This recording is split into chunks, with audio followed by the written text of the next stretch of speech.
Revanth Reddy cabinet విస్తరణకు రంగం సిద్ధమవుతోందా అంటే అవుననే సమాధానమే వస్తోంది.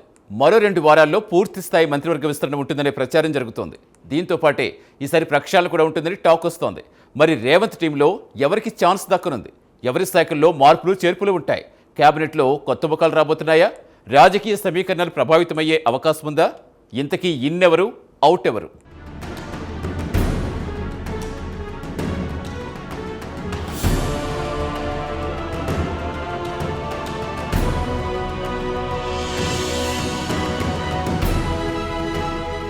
తెలంగాణ కేబినెట్ విస్తరణకు ముహూర్తం ఖరారైనట్లు తెలుస్తోంది. మంత్రివర్గ విస్తరణకు కాంగ్రెస్ హైకమాండ్ గ్రీన్ సిగ్నల్ ఇచ్చినట్లు కాంగ్రెస్ వర్గాల్లో చర్చ జరుగుతోంది. దీంతో పాటే ప్రక్షాళన ఉంటుందని ప్రచారం జరుగుతున్న వేళ మరో కొత్త విషయం రాష్ట్ర రాజకీయాల్లో చక్కర్లు కొడుతోంది. రాష్ట్ర మంత్రివర్గంలో ప్రస్తుతం 2 ఖాళీలున్నాయి. అయితే వాటి కోసం చాలా మంది ఆశావహులు ఎదురుచూస్తున్నారు. ఎన్నో ఏళ్లుగా పార్టీకి సేవలందిస్తున్నామని, తమకు ఛాన్స్ ఇవ్వాలని పలువురు జోరుగా లాబింగ్ చేస్తున్నట్టు సమాచారం. మరోవైపు ప్రస్తుతం కేబినెట్లో కొనసాగుతున్న మంత్రుల్లో ఒకరు లేదా ఇద్దరిని తప్పించి వారి స్థానంలో కొత్త వారిని తీసుకురావాలని యోచిస్తున్నట్లు టాక్ వినిపిస్తోంది. మంత్రి పదవుల నుంచి తప్పించిన వారికి ప్రమోషన్లిచ్చి పార్టీలో ఉన్నత పదవులు కట్టబెట్టాలని నిర్ణయించినట్లు ప్రచారం జరుగుతోంది. ఇక ఏ సామాజిక వర్గ మంత్రిని తొలగిస్తున్నారో, కొత్తగా అవకాశం కల్పించే వారిని కూడా అదే సామాజిక వర్గం నుంచి తీసుకురానున్నట్టు గాంధీభవన్ వర్గాల్లో డిస్కషన్స్ జరుగుతున్నాయి.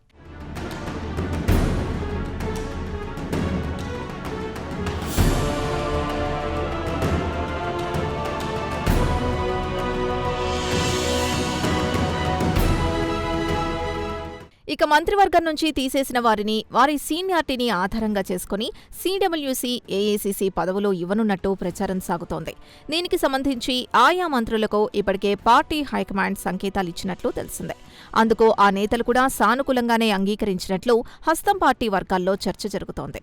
మంత్రివర్గ ప్రక్షాళనతో పాటు ప్రస్తుతం కేబినెట్లో ఖాళీగా ఉన్న మరో 2 మంత్రి పదవుల్ని కూడా భర్తీ చేసేందుకు ముహూర్తం ఖరారు చేసినట్టు తెలుస్తోంది.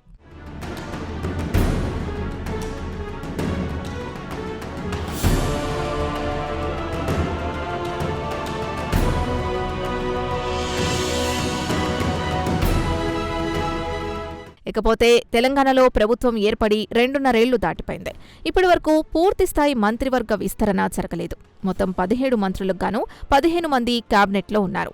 మొదటిసారి 11 మంది ప్రమాణ స్వీకారం చేయగా, రెండోసారి జరిగిన విస్తరణలో అడ్లూరి లక్ష్మణ్, వాకిటి శ్రీహరి, వివేక్ వెంకటస్వామికి అవకాశం కల్పించగా, మూడోసారి జూబ్లీహిల్స్ ఉప ఎన్నికల సమయంలో మైనారిటీ కోటాలో మహమ్మద్ అజారుద్దీన్కి పార్టీ అవకాశం కల్పించింది. ఇక మిగిలినవి 2 స్థానాలు. ఈ 2 బెర్తులకు తీవ్రమైన పోటీ నెలకొంది. అయితే ఇవి కూడా పూర్తి చేయాలని పార్టీ భావిస్తున్నట్లు సమాచారం. మే 2వ వారంలోపు పూర్తిస్థాయి మంత్రివర్గ విస్తరణ అయిపోతుందనే చర్చ ప్రభుత్వ వర్గాల్లో మొదలైంది. అయితే విస్తరణతో పాటు శాఖల మార్పులు, చేర్పులు ఉంటాయనే చర్చ సైతం ఉంది.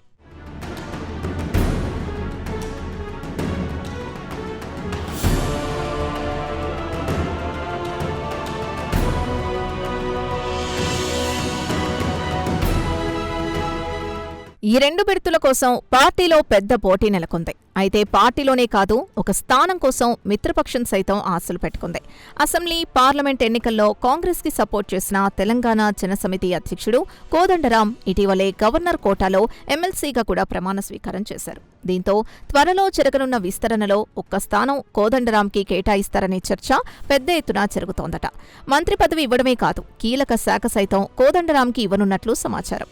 జనసమితి నేతలు సైతం కోదండరాంకి మంత్రి పదవి వరిస్తుందని ఆశలు పెట్టుకున్నారు.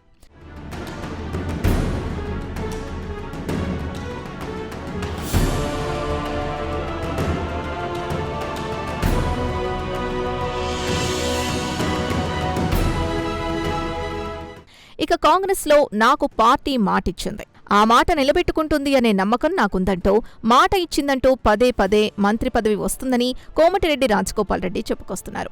ఉమ్మడి రంగారెడ్డి జిల్లా నుండి మల్రెడ్డి రంగారెడ్డి, రామ్మోహన్ రెడ్డిలో ఆశిస్తుంటాయి.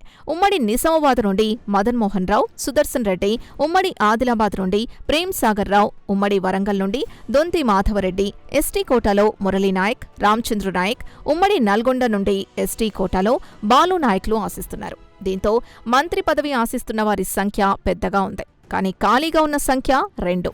దీంతో రేవంత్ టీంలో ఎవరికి చోటు లభిస్తుంది అన్నది ఆసక్తికరంగా మారింది.